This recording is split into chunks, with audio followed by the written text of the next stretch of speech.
Hey guys, just wanted to provide a couple of brief thoughts on Andrew Wilson's Remaking the World. And I did a shorter review on Instagram, want to provide a longer review here. If you're not familiar with it, it was released by Crossway in 2023, and it's based off of this thesis that 1776 wasn't the beginning of the American nation. It was actually the culmination of multiple things coming together to make a post-Christian West.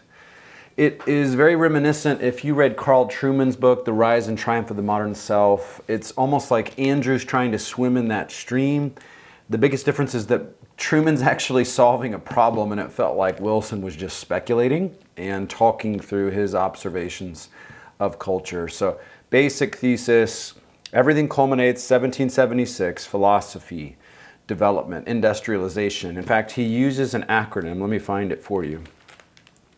He calls it weirder. We live in a weirder world, and the acronym weirder stands for W, Western, or globalization. We are educated, more educated than any culture up to this point. Industrialization, I. We are richer, R. Democratic, D. Ex-Christian, which comes from some of the philosophical contributions of David Hume, Diderot.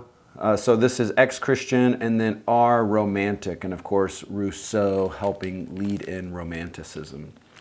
So he structures his entire book around that acronym and then takes chapters to demonstrate which aspect of weirder, educated, industrialized are we at now. I think the pros are that it's very well researched, it's very thoughtful. I don't know how long this took him to write. I would imagine 2 or 3 years. You can just see page after page of research, documentation to support his conclusions. So very thoughtful.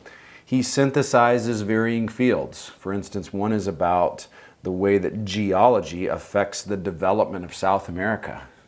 Okay?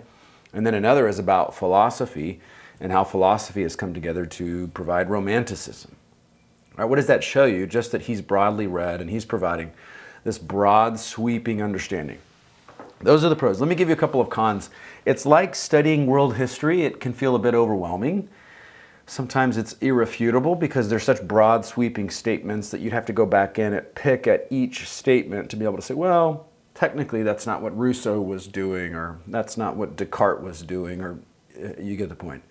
So there are times when there's just so much detail, but it's so broad that it feels like if you did disagree with 1776, that it's just like this glob of jello that you're trying to critique. So not a huge deal for me.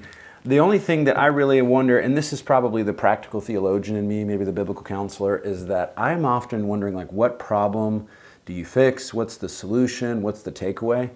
And at the end of the book, he gives kind of like this broad sweeping statement. And he says the opportunity for us as Christians is to cling deeper or more deeply to our historic Christian traditions. So what's the solution in the post-Christian world to actually go back and hold to the doctrines more firmly? I wish that had been more evident throughout the entirety. Like, what is the solution? What are you arguing for? Well, we don't just need generic observations about a post-Christian West. Some of that just feels very common sense. We need to see, like, why do we hold to traditions and Christian doctrines?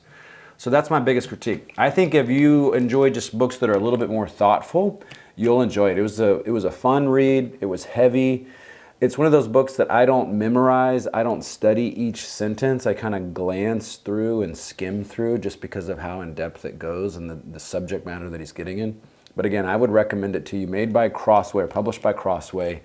And if you enjoyed Carl Trueman's book, then read Andrew Wilson's. If you haven't read Carl Trueman's book first, I would actually start with this one before you get to Andrew Wilson. So anyways, that's the book review in a nutshell. Enjoy.